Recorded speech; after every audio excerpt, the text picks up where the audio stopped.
You want to know how the Rieju 307 Adventure handles? Then you're exactly in the right place with me today. First, we'll check out its on-road performance, see what its top speed is, how the 300 cubic centimeter single-cylinder pulls, and then we'll take it off-road to test the off-road performance of this little rally bike from Rieju.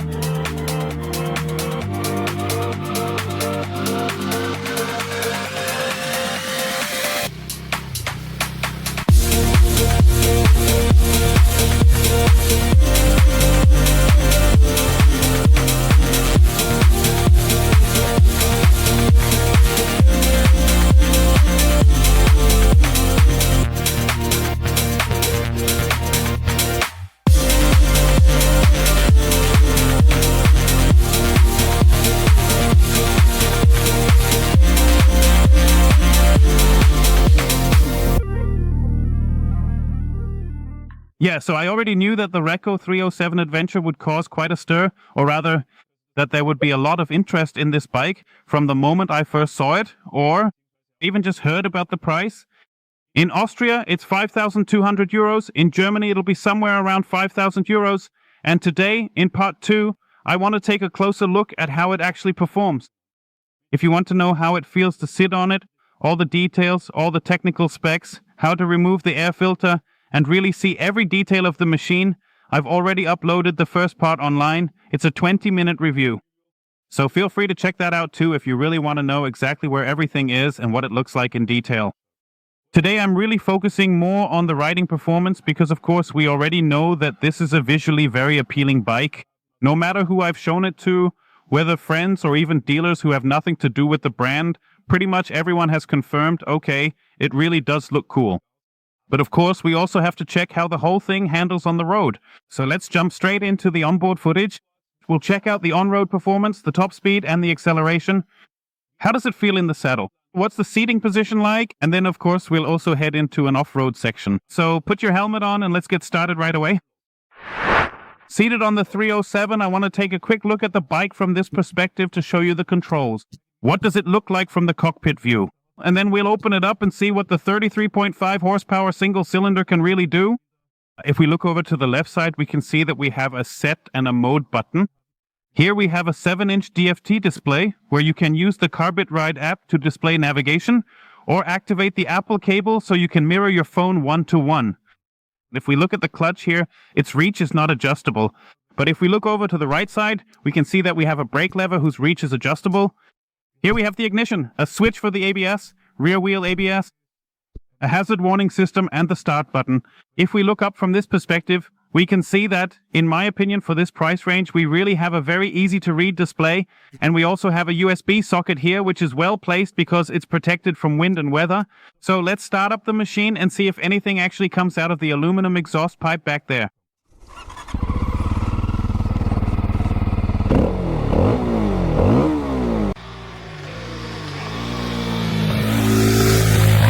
Thank you very much.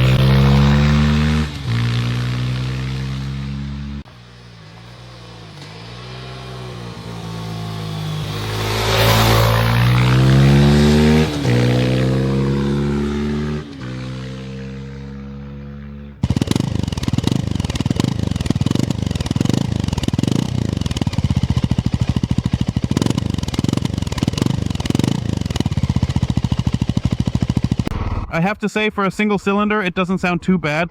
Alright, let's roll out nice and easy. I'll close the visor now. According to the display, it's 8 degrees, but with the wind while riding, it's probably 0. But that's alright. The season isn't over yet. We still have some awesome tests coming up. But how does the Rieju 307 feel in those first few meters? It's really a very slender bike. 138 kilos dry weight, a 21-liter tank, that's what we've got here. A range of 600 kilometers, but that's with a full tank now. And it feels a bit more delicate than, say, a CF300L. Also here, when the tank extends forward, I find it's even narrower in the track. Otherwise, the front up there with the small windscreen, I think that already looks really cool. As for agility, it's ultra playful, ultra light, and the clutch is also extremely easy to operate. So that's definitely something where you'd say, okay, if you have a heavy GS or FWG or something like that at home, you really have to work with it off-road. But Now let's really open it up at the front, see what the real top speed is. So let's go for it. We're in second gear at 30, and here we go in 3, 2, 1, and shifting into third gear, the speed increases up to 85 miles per hour, then moving smoothly into fourth gear, up to 103. Let's keep going, we're staying on it. Fifth, 120, 121, and now we shift smoothly into sixth gear, and we're staying on it, holding steady. 122, here we go, keeping the momentum. We can make it to 130. Now we're at about 8,500 RPM, which is really pushing the engine. 126. Let's keep our focus, maintain our speed, and see how much further we can go. 127, 28, there's still a bit more coming. Yeah, we hit 130 all the way. All right, and we're braking, coming to a stop right away. With the single disc up front, yeah, it brakes just fine. Brake back down again into the roundabout. We're shifting in, taking a lap around the roundabout. Of course, with the asphalt cutters at the back, great cornering ability. We're taking another lap because it's so much fun. So it's really playful to handle. Should we head out again? All right. This really is a lot of fun. 130 kilometers per hour. I think if it was a bit downhill and you were homesick, you could hit 140 kilometers per hour. At least in terms of the setup, it's definitely capable of that. But now let's take a look at the acceleration. Let's see what kind of pull 33.5 horsepower has. We're heading out in fourth gear now. It revs from 3,000 to 3,500 up to 10,000 RPM, just about. We open it up at the town sign and see what happens. 3, 2, 1, and here we go. Now it's coming, over 6. The rev range builds up nicely. Now at 9, you can shift. There's not much more after that. Let's stay on it one more time.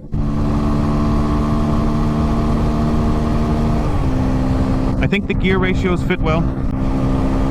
And we brake down again from 70. Yeah, of course, the front dips down properly. We're turning off here, leaning it over. Careful, we've got new tires on, they're not warm yet. And then, once again, really steep uphill. So, in terms of acceleration, yes, the sound also sounds really cool. And brake down again, 3, 2, 1, and then smoothly shift into second gear. Careful, it's dirty up ahead. Look ahead like a rally driver following the notes. Yes. So, well, I'd say in terms of pull, 33.5 horsepower, a 300 cubic centimeter rocket, it definitely isn't, so the rear doesn't squat down, but between 6,000 and 7,000 revolutions per minute, it really has a very nice building torque. For the price, the engine, and the power, that's really not bad. So, now that we've arrived off-road, I'd also like to give you my first impression and discuss the standing position from this perspective, basically on board. When I stand up and take the corner with the wet leaves, I have to be careful, but it actually feels pretty good. I'm 1.80 meters tall, and with the foot peg setup and the overall position, it really works well for me. When I look, if we look up here now, I can really tuck my thighs nicely into this recess. With my upper body, I really get a very good feeling from the 307 right out of the box. The handlebar could maybe be a centimeter higher, but so be it. Otherwise, how does it feel? How does the engine pull in third gear? Of course, we don't have any traction control or anything like that on board here. The clutch is really very smooth. You do have to be a bit careful sometimes so it doesn't stall if you let the clutch out too quickly. But that's something you get with other small single cylinders as well, at least to some extent. The power, you know, those who know me, that's more than enough for me. I'm not gentle or anyone like that. I'm not an off-road god. I just enjoy riding. So I probably don't ride off-road all that well either, but I just enjoy it. And that's where the Rieju, with its 138 kilograms dry weight, really works in your favor. What's also really interesting is that it actually has really good grip, but of course that's also thanks to the tires. We've mounted the Bridgestone AX41 here so we can really push it to the limit. That way you really have a basis for comparison, because the tire makes a huge difference on a machine like this. And I've always had it on the Suzuki or even on my CF300 as well as on the Touareg. So I know what the tire is capable of, or rather what I can do with that tire. And of course it's a lot more fun when you have something new to test and you have that comparability. Now coming to the final verdict, I'd like to sum up my impressions with the Rieju 307 Adventure. I want to go through the individual components with you, what stood out to me, what I really liked, and where I see some potential for improvement. I'd like to start with the 293cc single-cylinder engine, which delivers 33.5 horsepower in the 307. At its core, it's the same engine as the Volge 300 and is produced by Longines, where, I might add, some well-known German manufacturers also have their larger engines made. So, I really don't think it's a bad engine that's in there. However, it has a slightly different head here, which is why it has a bit more power. You can definitely feel that extra power, especially when I compare it directly to the CF300, which I rode for a really long time. Almost 10,000 kilometers I spent on that bike. And it's true that the 307 feels a bit punchier. Of course, you can't compare it to a twin-cylinder or to an 800cc bike, but with its 138 kilograms dry weight, it's definitely something that's a lot of fun. I think the gearbox ratios are very well chosen, relatively short, which is really important in my opinion, especially when you're riding off-road. If the gears are too long, you always have to make sure you're in the optimal rev range, but with the Rico, that's relatively easy. Most of the time, I rode off-road in second and third gear. Let's not forget, it's now the end of November, or more or less mid-November, and about 4 degrees Celsius. Everything is damp, I think. So it was already quite tricky, and of course you had to be a bit careful. But the impressions I was able to gather were really very promising. And if you take a look at the suspension right away, that's definitely something that appeals to me, I have to say. But not because it's so good, but because in this price category, 5,200 euros in Austria, 5,000 euros in Germany, you get a fully adjustable suspension, and you can really have it set up to suit your needs, including your body weight. The front fork with my body weight, with all my gear totaling 120 kilos, if you want to put it that way, everything included, feels a bit stiff on the road. So I would take out a bit of compression damping so that I can absorb that initial impact better or more softly. I would play around with it a bit back and forth. I think there's still some potential there. But when the road gets bumpy, when the impacts are, let's say, bigger, not just short jolts, but actual waves, then in my opinion, the suspension actually works quite well. Of course, you can't compare it to a 48mm Kayaba fork or anything like that, definitely not. But for what it is, I actually liked it quite a lot. I've already mentioned the rear shock in the onboard footage. For me, it's set too soft. I would need to adjust the preload a bit because with my body weight, it sags too much in the back. But of course, that's a matter of adjustment since vehicles are usually set up for around 75 to 80 kilos. And I also think that with that weight, the rear shock is really quite good. But when we get into off-road riding, it's the case that those first impacts are a bit smoother. Of course, when we're riding off-road, unless we're really on rocky terrain, we don't often get those short, hard hits. Instead, like today on the dirt roads around southern Burgenland, in a bit of forest area and so on, it's different. When there are those long undulations, it can really absorb them very smoothly. The front fork as well, I really liked it a lot, and I quickly developed a strong sense of trust in the suspension and the bike itself. As I said, with my body weight, I would set the rear shock a bit harder, maybe increase the compression damping at the back so it's a bit snappier, and maybe take out 1 or 2 clicks at the front. But the point is, with this, let's be honest, low-budget rally bike, at least you have the option to adjust the suspension within a certain range. The brake, here we have a single disc at the front, 320mm, 2-piston caliper, and the brake lever is actually adjustable, which isn't always standard in this category, so you really have to grab it firmly. It's not aggressive or snappy, nor is it supposed to be, especially when we head off-road, but you do have to apply a decent amount of force for it to slow down accordingly. Of course, the front end dips down since we have a substantial 230mm of suspension travel both front and rear, so when you grab the brakes, the front compresses noticeably into the dampers, but that's completely normal in any dual sport setting or in any single cylinder segment, that when you have such long suspension travel and you brake hard, especially with my weight, the whole bike really squats down. But otherwise, it's easy to modulate. You can adjust the brake lever and the ABS, especially on the rear wheel, like today, 4 degrees, everything wet, everything damp. The ABS module at the rear really works very smoothly. So it's not like it grabs abruptly or anything. Instead, the ABS pulses in with short intervals really smoothly. So I have to say, for this category, they've really done a good job and it works well. When we talk about the geometry, the Rieju 307 appears very slim. So it's definitely an option for shorter riders as well. The comfort of the saddle is okay. But there are certainly some other saddles out there, even in the single-seater segment, that are a bit softer. So this one is tuned to be quite firm.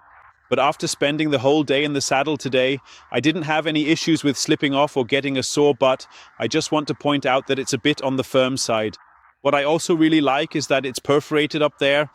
That way you don't slide around, especially on days like today when it's damp and wet, when you brake harder or move around on the saddle. Instead, you stay put with a decent textile suit. More or less, you stick to this roughened surface, and I really like that. If we then talk about the windscreen, it does reduce some air pressure in the stomach area, but of course your helmet is completely in the wind, as are your shoulders. So this is definitely not a touring windscreen, let's put it that way. You also can't adjust it. What you see is what you get. But still, at least in the upper body area, it does block some wind, and especially on days like today when it's freezing cold, it keeps some of the cold away from your stomach, and that's definitely not a bad thing. Now let's take a look at the points that, in my opinion, could be improved, the things that stood out to me in a negative way, or what I would change if this were my bike and I was mainly riding it on the TET. So point number 1, what really needs to be changed in my opinion is the kickstand. It's too long. You really have to be careful when parking the bike so it doesn't tip over, especially if there's any kind of elevation on the left side where the stand is. Then it stands too upright and is almost likely to tip over to the other side. A pragmatic approach would be to just cut out a piece with an angle grinder, weld it twice, and spray it black. Of course, you could do that. I would if it were my bike, but the manufacturer could really just make the stand shorter.